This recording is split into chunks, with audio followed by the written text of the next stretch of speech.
So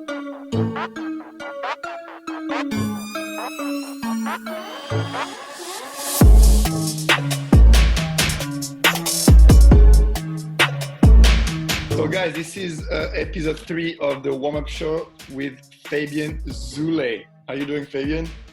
I'm good. How are you, Cyril? I'm very good. Guys, Fabian Süle is a very special guest for me because he's one of my best friends. Just before we start, I'm gonna say again what the show is about so everybody knows. So basically, we're just gonna be talking about your experience as a football player from the youth to now, and we're gonna focus on the mental part and the psychological aspect of the game, especially in your youth development. And that's it, and just a normal conversation between us two. So Fabian, so to start, can you just introduce yourself and let us know your career from when you started playing soccer until now, what you're doing right now? Of course. So I'm currently 27 years old. Originally from Germany, Frankfurt. That's where I grew up and almost lived my entire life. I started playing soccer about when I could barely run, 3-4 years old, in my home club here in Waldorf, which is like 20 minutes away from Frankfurt. My dad used to be my coach back then, who also played in higher leagues. So until the age of 10 or 11, I was always in my home club, as it probably is most usual to do that. In the youth academy, I played for 1 year in Darmstadt, which is a team that used to play in the first division. I also just spent 1 year there, which was mostly because my dad used to work a lot, my mom used to work a lot, so it was still like a 30-minute car drive, and then you had like 4 times a week you had practice, and you had the games on the weekends. And then how it is often in youth academies, you have those big tournaments where you have to travel, where you play bigger teams. I just spent there 1 year because at that age, I was then deselected, not because of my soccer skills, like technique wise, but because physically I was not strong enough or not far enough in the development of my youth. That's when I went back to my home club, where we played not the highest levels in Germany, but a decent level, state level, I would say, also pretty successful. And then at the age of 16, 17, I grew up quite fast physically. I got stronger. And then with 17, I was actually selected as of today, the youngest player from a home club who played in the first team. Mm-hmm. That was then 6th and 5th division. That's good. Is it semi-professional? It is semi-professional, yeah. I was never professional. I was professional at 16 years old? At 17, 18, yeah. It was actually, you kind of have to imagine you're still in high school, you're about to do you graduate, and it's kind of a good side business, side job. Because most people that age, in our age, they work at gas stations, they go to supermarkets, and then you were like 17, 18, you were still going to school, but you made like a decent amount of money a month. And that was actually a year where I performed really, really good, really, really well. And then unfortunately, when I had offers from the 3rd or 4th division to go really to professional clubs, I tore my ACL. Half a year later, I broke my middle foot. And that's when I decided that I should maybe turn my thoughts to something else. And I had a really good friend of mine, a close friend, who played in Florida in college. And I talked to him, and he told me about his experiences and the way it's possible to study in America, play there on a decent level or high level soccer. And that's when actually in 2013, when I was 20 years old, I applied for St. Francis College in Brooklyn. Got a full scholarship. That's when we also met.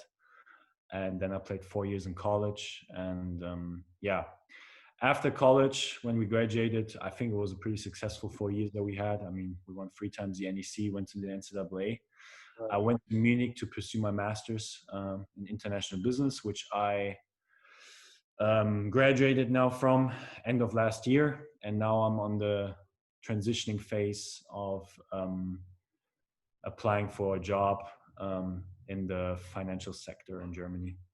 All right, good. So let's go back to when you were 16 years old sorry, when you were 12 years old, Uh-huh. 13, and you played for the pro academy of, what's the name of again? This one was called Victoria Kriesheim. And they were the pro team, the They first. were they were like they played in the highest youth league there where that was possible, and also the first team was really And high. how was this year as a, because you were playing in your local club and now suddenly you play with this. Did something happen? Did you play with more pressure? Did you enjoy more because you were playing with better players? What can It you was tell me about it this year? was a it was a weird transitioning phase, I would say, because when I played for my home club, and as I said earlier, my dad was my coach. Mhm. Obviously, I had some other coaches too. The point was that in those ages, like U6, 7, 8, up to the U12s, it is more like, even if you play in your home club, it's more like the technical side. You play for fun. You have your friends, you're all from the hometown. That's not just the guys that you go to practice with, that's the guys you also go to a playground with and just play soccer on Sunday. Right. When I went to the other club when I was 13, I first realized that it's a different scenario because you get to meet new people, new players from different locations. Maybe not from different countries, but like maybe the one guy is 50 kilometers somewhere else and you go there and you meet in practice. And it's also different because the coaches were much more challenging. Not because of the practice and the fun, but because it was a desire for them to get the right results in games. So that's actually the first time you meet in U12s, U13s, U14s. You see also in certain, like what I played was those selection things.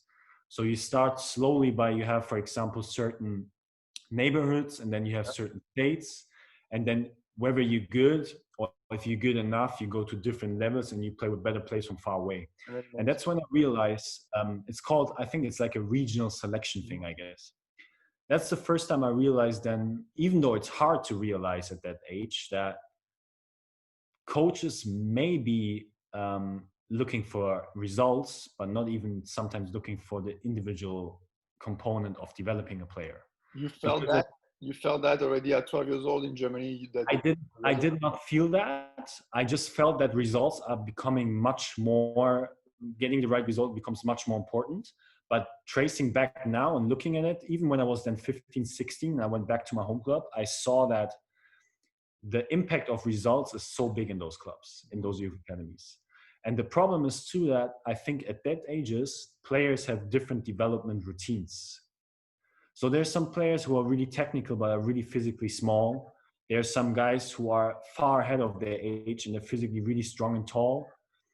And at the end of the day, if you don't perform in those youth academies, you just get thrown out. They just tell you, listen, it's not good enough.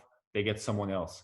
Because most parents are also like this, that they want their children to play at those clubs because they always have the high goal of becoming a professional. They think that's the right way to do it. So you played there for 1 year. Did they just say, okay, you're not good enough, you're too small, you gotta go, or you decided to go because it was not It something? was both. It was both. It was on the one side, it was that they told me, listen, you've played some games. We are really convinced from your technical and tactical side, but you are too small. What we can do is we can give you one more year, seeing how it goes, and we want you to work on those things. And the other side was that I talked to my dad about it. I said, listen, at this point, U12, U13, I don't think it's that decisive where you play. You just need like kind of the confidence from a coach. You need to have fun. You need to have someone who's really well known in the soccer business, so they can really help you get the right tactical mindset, the right technical things. And that's when I decided after a year, even if I could have stayed, I said, listen, I think it's better for me to go back and then to see how it goes from there. And just as a side note, from recapping it, if I see the 20 guys I played with in the U12 or U13, U14s in that club, um, there's no player today that played on a higher level than me. Even though they may be, or they have been further physically and in some soccer points at that point, it wasn't really decisive for the later future. Mhm. And when you went there, was it because you had the dream or the goal to play professional at Of this? course, yeah. I think almost every kid wants to be a professional soccer player. It's kind of a dream job, Mhm. obviously. Um, it was the same for me. I thought, okay, it's something cool too, like to say, oh, I'm traveling there to go to practice. I'm playing for another club which plays higher.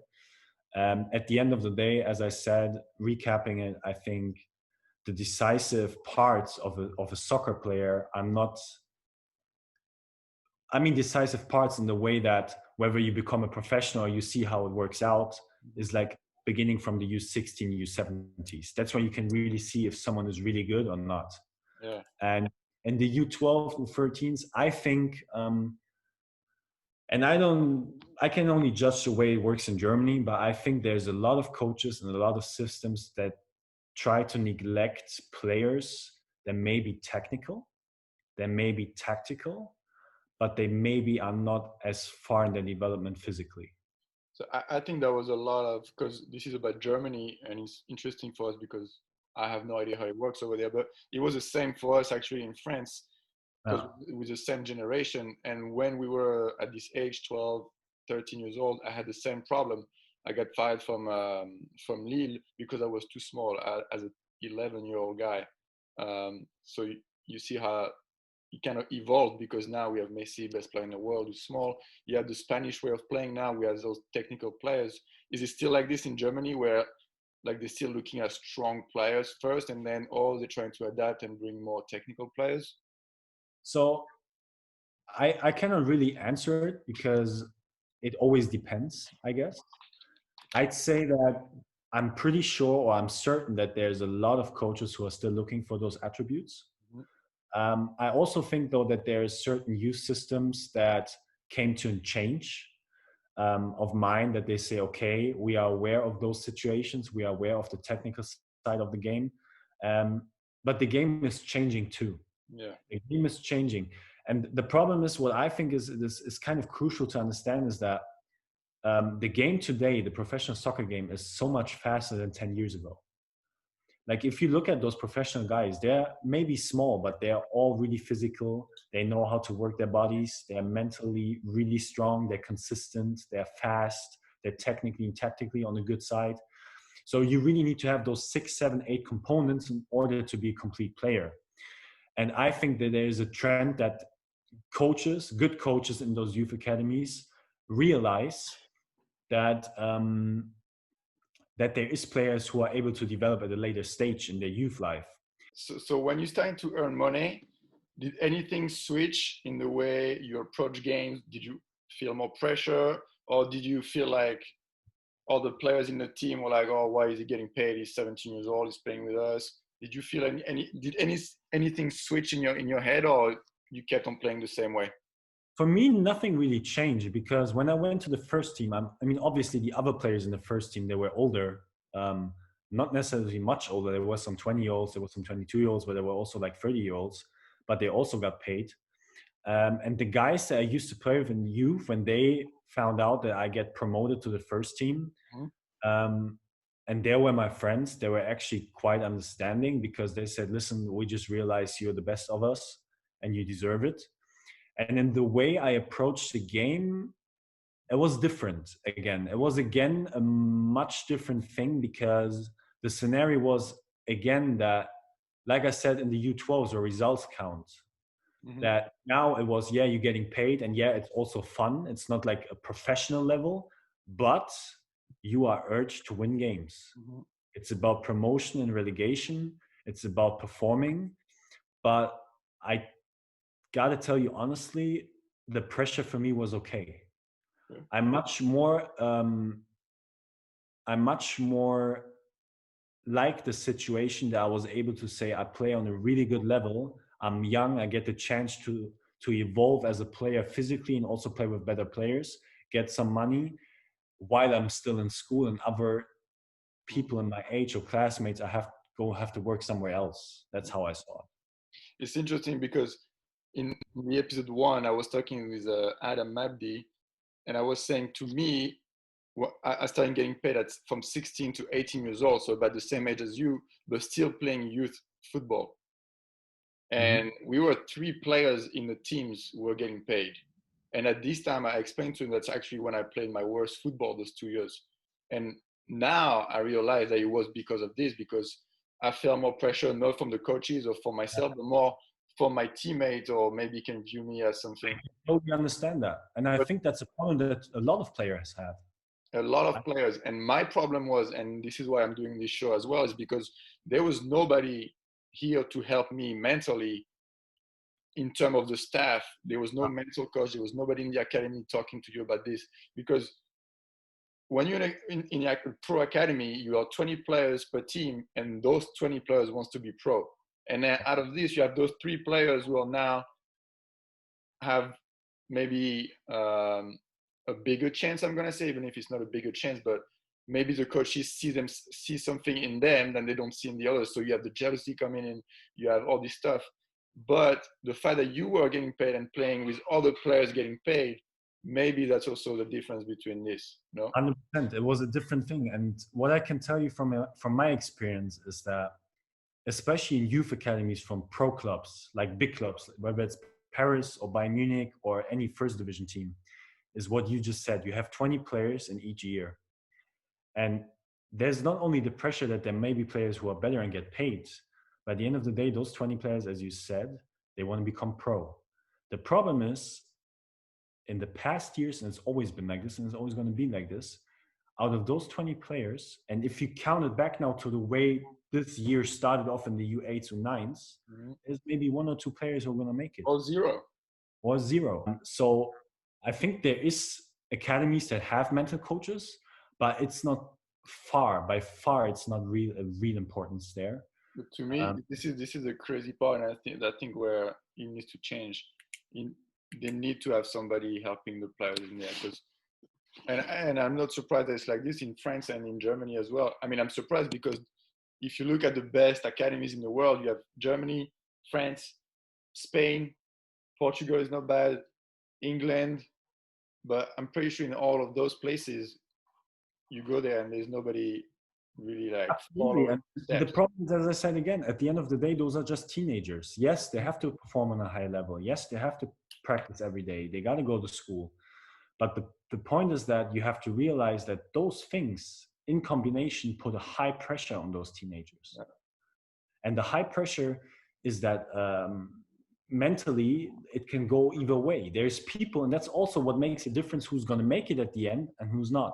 That's the mental side, the consistency that you need. Because I tell you honestly, there is players that are so talented, but I can tell you they're never going to make it because mentally or from the head or the consistency, they're not good enough. And this is something that you have to work since you're young. You cannot expect a 20-year-old player to go play in front of 50,000 people every weekend and just perform.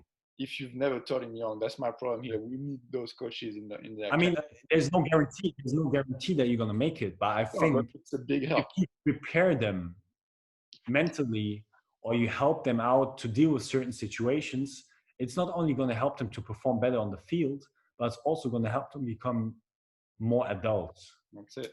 No? So now that we've talked about the young and the youth system of Germany and the mental part.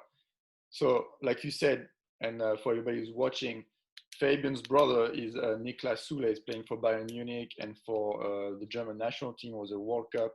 He's playing at the highest level you can imagine. You can't go higher than that. And so he's your little brother. And can you tell us again, mentally, how did this impact and affect you and your family as well, to see that when he was 15 years old, you kind of knew that he was going to go pro, and then you see his development, and then out of nowhere, I mean, not out of nowhere because he had a great season in Hoffenheim, and then he goes to Bayern Munich, and then he's playing for the national team, playing in the World Cup. Like this whole rise, can you tell us how he affected mentally the whole family and his entourage? So I think for my parents, the biggest concern was, and I think that's a huge problem that we slided in earlier, is that when you play in a youth academy team, you have no certainty that you're going to make it. Mm-hmm. And at this point, my dad and my mom were really concerned about my brother if he's not going to make it with his educational system, because back then it was just not possible to have like a high school degree. You did something lower. You miss so many days in school that it's really hard to follow up on it. The transition into the pro kind of went quickly for him. And when he signed his first pro contract with I'd say, really decent money, where you could say that's really, really good money. There was some kind of comfort that, okay, he has more than one foot in the business. He's able to practice with them. He's part of the first team squad. He gets paid. At this point, when he was 17, 18, I think he also had his own apartment. So he slowly started to become more mature and we're like an adult. And I think the biggest problem growing up with it, as a whole family, is you got to deal with the fact that he has like a huge publicity. So it takes away a lot of privacy. And the second biggest problem as a family is that soccer has such a huge cultural importance for a lot of countries worldwide. I mean, just look, when there's a World Cup final, there's over 2 billion people watching it. Besides the fact there's like a stadium of 80,000 people, that you had to get used to the fact that if your brother plays on this level, especially as a center back, there can be any situation where he does like a huge mistake and it leads to a goal for the other team. And that's something where the media, other people are really criticizing him. And that's something where you have to understand that at one point, yeah, it's soccer, um, it's professional, it's a lot of media attention, there's a lot of money involved, but at the end of the day, it's just a game. But When, you guys, when you see that, let's say he makes a mistake, or you see like newspapers saying that he had a bad game, do you yeah, talk about it as a family? Does it impact you, or you guys don't even look at it anymore? Like, are important for your answer is that, first of all, my brother is really mentally really strong. So he doesn't really care about media or any grades or whether it judges him to play good or bad. He just wants to play good for the team. The second thing, for me personally, because I am the person that is most close to him, also because we live together in Munich or close by, is that I got used to the fact that you cannot satisfy everyone. So there's always going to be people who are going to say, "Oh, he played a bad game." There's always going to be people who think he's really great. At the end of the day, it's also a coach's decision. It's a club decision. And what we try to do as a family is to put this pressure and the soccer thing, the spectrum of being in the spotlight and being under pressure, as far away as possible.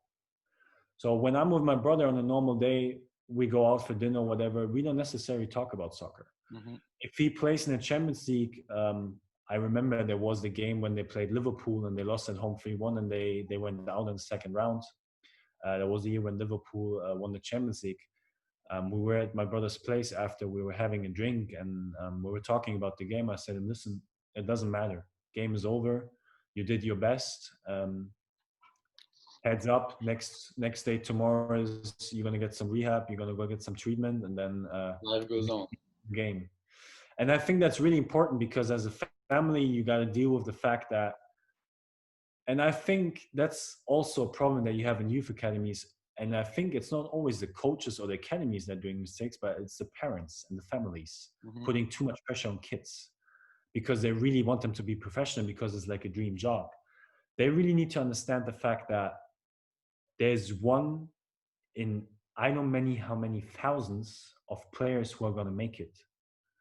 And if they see, let's take the example Mbappé from France, who's probably now one of the 5 best players in the world.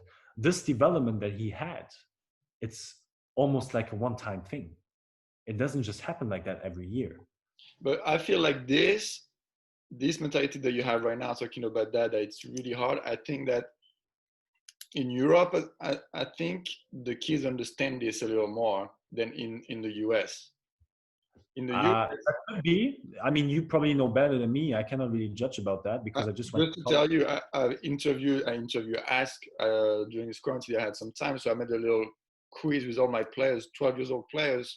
Out of 14 of them, I asked them 1 to 10, how difficult is it to become professional in Europe, to play at a high level pro in Europe? Okay. They'll say 7, 8, 9. That tells you they don't understand how much it takes yet here in America to go there at this level. But it's possible. This is what I think in America they're really good at, is at anything is possible, because it is. But you have so many aspects that you also don't control. But the most important to me is the mental part. And that's why I'm doing this show. I really want kids to understand that it's not just about your skills on your feet. It's not about how fast and how tall you are. it's also what you have in there. And the fact that you tell me that your brother just plays a game like this and whatever, doesn't even look at the commercial as well or bad. I can add on something because I have some more experience on that, and especially because you just told me about the kids that you were interviewing. What they need to understand is the following: becoming a professional soccer player is really, let's put it this way, almost impossible. The least amount of people really get to that point. And it's also something that where you need to understand it's just not about, as we said, the technical side, or you got to be fast. It is a sport where you got to live and breathe the soccer world, and you got to prepare your body and your mind and everything every day for the new challenge. Even more than your body. Every day, your mind you can test. Because at the end of the day, I can tell you, obviously they see those big games, Champions League games, World Cup games, and they see, wow, that's really great, so sick. They play in front of 80,000 fans and there's media and cameras. And that's the good side, what they see. What they don't see is the fact that you really got to develop this mind, besides the physical attributes and the soccer attributes, that you are able to perform on this level. Mm-hmm. Being able to say, and you just got to imagine, take France. France was in the World Cup final and they won it. But what do you think, even if it's Paul Pogba or Griezmann or whoever it is, they go out on the field and they know it's now 80,000 people in the stadium, 2 billion people watching, and there's 54, 55 million French people sitting in front of their TVs, hoping that we're going to win it. Mm-hmm. That's a pressure point. That's a pressure point. It's the culture. It's everything with it. Exactly. Everything with it. And I think the mentality for young players should be to be able to, and that's again something where I think, and that's just my opinion, I think there's, as you said, in America, a lot of young players, or there's an attitude, anything is possible, and it is. I think from my experience, what I saw in the regional selections from the leagues that I played, from the players I know, up to the point that I know Niklas as my brother, and also the players that play with him, and I have some experience in this field. I think as a player, you got to be somehow already built for this life. You got to have something that someone else or anyone else doesn't have. And then the mind side comes into play, the mental part. Because I tell you, there's players I've played with, they are so talented. I'm telling you, they're technically and tactically also faster than any player in the second division. But they were never able to reach this potential because of their mind. They were not able to sacrifice important days where they go out when it rains and they go for a run. They were never able to deal with pressure when they realize, oh, there's a big game and there's a scout watching. Mm-hmm. They were never able to, example, nutritional things, being able to really perform consistently on the nutrition side, to be able to resist to go to McDonald's, drink Coke. You know, those are all things that come into play. That's why soccer is such an amazing sport, because it's multifaceted. It's a complex process. And what I think young people need to understand is that they really need to work, besides the fact that they prepare themselves physically and technically for this level, they need to have the mind on the right mindset, that they're able to, let's say, deal with certain pressure points.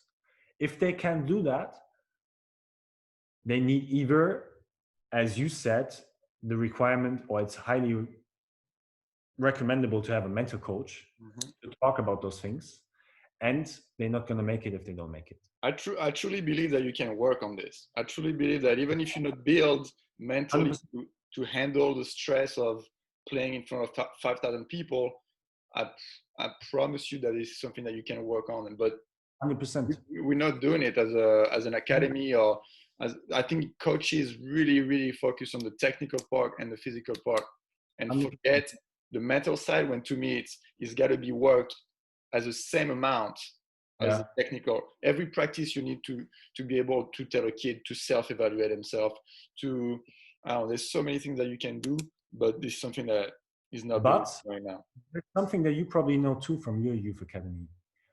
All of us played on a decent level soccer. There was always, when you think back now, there's always one coach where you always say he was the best. Mm-hmm. I'm telling you, he was not the best because he just showed you the way the game works or he made you better, but also because from the human side, that he was a character who helped you to evolve to deal with certain things. A coach needs people skills. It's not just what you know on the field. It's how you're gonna make them play. You need that Exactly.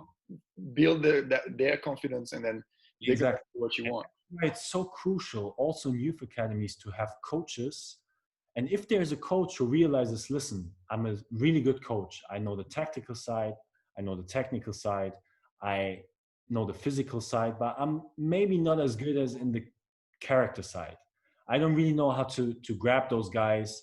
And if someone does a mistake, how to cheer him up or tell him how you can do it better. Mhm. Then at those points, I think you need to outsource things to a mental coach or to other people being involved and able to help getting the players on the right track. You know, talking about this, I have two coaches. I mean, I have one coach that I remember. He actually played professional, and one thing he said to me, and that marks me until now, I still remember it. He said, in all the teams he was never the best player, but of all the teams, he was the only one who made it pro. Mm-hmm. And that's very. I think he talks to everybody because, again, it's not. If you're really really good, It you doesn't will matter. make it. No, you will have a chance to You make will it. have a chance. You have a higher chance. You might not last there. You might sign a pro contract, play 1 year, And then, yeah, but that's not a career. If you really want to make a career, you need to want it more. You need to work on your mind, and you need to do this every single day. exactly. And another thing, I see a lot of coaches, who, especially in those pro academies, very like very how do you say, they have a lot of egos and they play the strong coaches. That coach is always yelling and always Of like making the team play this way. course. And you cannot have a conversation with that coach. You cannot go in his office and ask him, listen, it could be something simple as I had a death in my family. I don't feel good and I want to talk about it. You cannot do this. And this is But something very important. this is when I meant that it used to be like this. I cannot really say how it evolves in the past or it has evolved in the past 3 or 4 years. But I tell you, if you look at under 17 youth academy from Paris, there's 25 players. And I'm telling you, if one of those guys or two or three of those guys have those problems, or they have certain downgrades in their performance, they're just out. I And think it's slowly changing in France. I think they're really paying attention to this more. And one other example is so now at my club at the French Football Academy, we have the chance to work with Jean-Claude Lafargue, who was the coach of the regional academy of Paris. So Paris, that's where all the best players come from France, and he gets them for 2 years and makes them evolve. And he's the nicest guy ever. And I saw him coach, and he explained to me, it's not don't let the kids do the thing, let them some freedom and be nice to them. There's no need to yell and to just point. And he's coaching the best players in France, so they need the results. They need the results too. They need to win every game. But of I don't. course, And I talked to players who actually I know and who were coached by him, and they say he was one of the nicest coach and probably the coach who made them improve as well. So to all the coaches out there who are just yelling at everybody, just stop doing it. Honestly, just try to understand your players is way more valuable than trying to make them do what you want. 100%. And So as I also said, is what I think coaches, because you just put out the message. I think a lot of coaches, if not by now, need to understand that it's not just about results all the time. Because whether you play in the under 17 youth academy in the Bundesliga or in the first league in France and you get first or second, obviously it's a good accomplishment to be first. mhm. But it is much more important to think long term and be able to say, in this team there were like 3 4 guys, and I try to educate them soccer wise in a way that they have a high chance of having a lasting career. Yeah. And that's just a perspective how people or coaches should see it. But this is very, very difficult. And it sounds cliche to say, oh, just play for fun, have fun, and try to develop. We don't play to win. But it's very difficult, especially here in America. In Europe, it might be different because you don't have to pay to play football. But here, you have the kids who pay $2,000, the parents who pay $2,000 for the kids to play. Yeah. Okay. And they want the kids to be pro, maybe sometimes more than the kids themselves. So they expect results too, and this is where I What think with America. with the pressure of parents, what they put on their kids. This is another debate, and we're not going to go into it. But I think the problem in America is this: that parents really needs to understand that too. You cannot force your coaches or your teams to win games. You have parents who taking the kids out of a good program to put him in the next club just because that team beat them twice in that year. You know what I mean? And I think it's where they have a problem of developing good players on a really 100%. high level. Let's go back to your career now, and so you did those 2 years at a semi-pro level, and then you got hurt, and you decided to stop playing in Germany, and you wanted to concentrate on your studies, and you went to America. Can you tell us about this? Yeah, so basically when I was 17, 18, and I had that 1 year in the first team where I immediately started playing as a center mid, I had a really good year. Um, I think I scored like as a center mid like 8 goals and I had like 12 assists. And that's when actually teams from higher leagues came up and actually wanted me to go there. It was fourth division mainly. One team was in the third division, and it was something I was considering. Um, Whether that would be a good decision or not, you would never know now. But when I tore my ACL and I broke my foot, I realized, okay, I have a lot of talent for the sport, maybe, but there's certain things, and I have to admit it at this point now too, that I never had the consistency or also the mental part that my brother had. I just need to be honest about that. Mhm. It's not enough to say, oh, I had the same talent or my left foot was more talented than his left foot. There's so many components that you have to take care of and that you really need in order to go to this level. So after this happened with those injuries, and I played again for like half a year. I played decently. I played good. Teams were still approaching me from higher leagues, but then I just came to the conclusion that I think it would be really smart for me to say, you know what, let me use my soccer skills and my soccer education, the way I learned it, and try to go abroad to America and combine studying abroad and playing on a decent level. Not just because I wanted to have a bachelor's degree and play good soccer, but also because I thought that, and it was about that time when my brother became a professional with 17, when I realized a lot of people are deriving me down on him. So being in the spotlight, being just a brother, you know, oh, he made it, and it's kind of tough for you, whether you want it or not. It's something that you get first. You need to learn how to deal with it. Was it difficult for you to see that he made it and you didn't? At the beginning, it was very difficult because it was a dream. It was a dream of the both of us, obviously. I was, and up till today, I'm my brother's biggest fan. Mhm. Um, I'm so happy for him. I'm so happy when he plays. I'm so happy when he wins.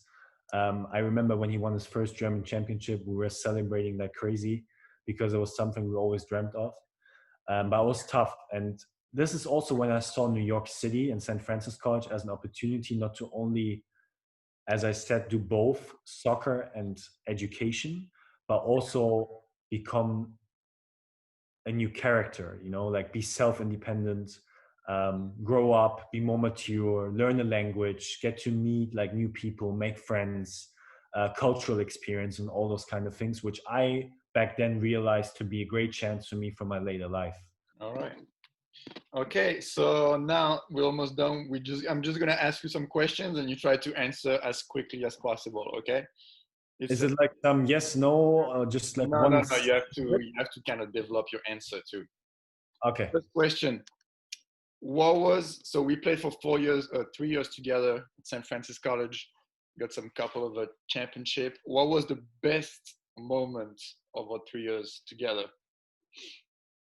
The best moment? Best moment. It could be on the field, off the field, whatever it is. What is the best moment? Best moment for the two of us, I'd say when we lost in your senior year, the semifinal against LIU, not because it was sporting wise a good thing, but because we realized that it's not just about the soccer, but we made a friendship that will last forever. Ooh, that's deep.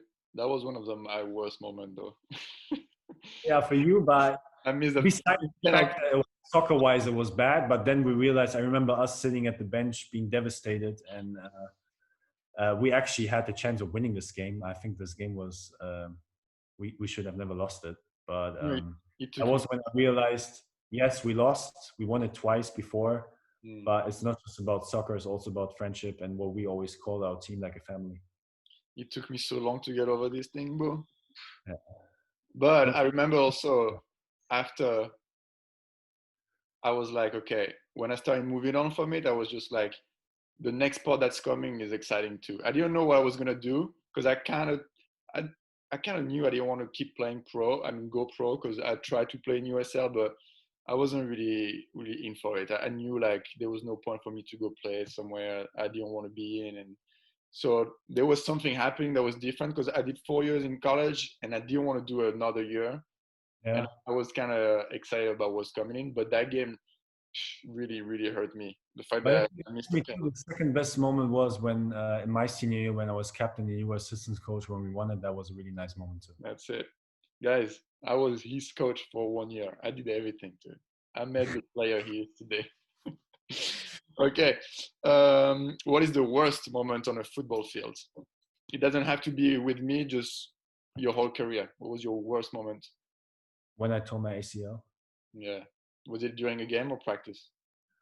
Um, Actually, it was during a tournament, an indoor tournament, and my dad actually told me the day before, "Don't go.